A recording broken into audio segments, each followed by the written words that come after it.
Hello everyone and welcome back to my YouTube channel with another useful and informative video.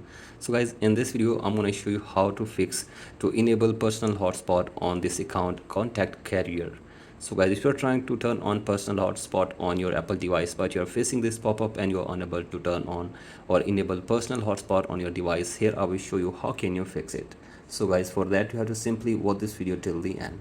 So guys, the very first solution for this problem is that open settings on your device and then go to general, then go to about, and from here check if there are any career updates available for you.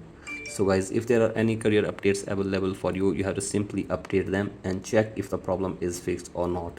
And if the problem is still there, then go for the next solution, that is you have to simply go to a date and time and set your date and time. From here again, go to language and region, tap on region and select your country or region correctly, and then go back and go to VPN and device management and make sure that there is no connected VPN on your device.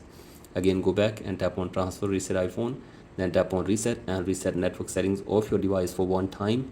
And after this, go back and now go to the software update and update your software to the latest version.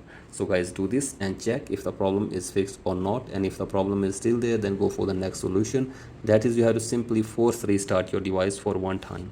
So guys, for that, press and release the volume up button and then down, and keep holding the power button until your device force restarts. So guys, do this and check if the problem is fixed or not, and if the problem is still there, then you have to simply contact the service provider for further information and help.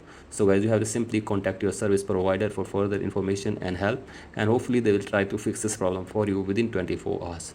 So guys, hopefully after this your problem will be fixed. So guys, that's it for today's video. Hope this video helps you. Please like and subscribe to my YouTube channel as well. Thank you.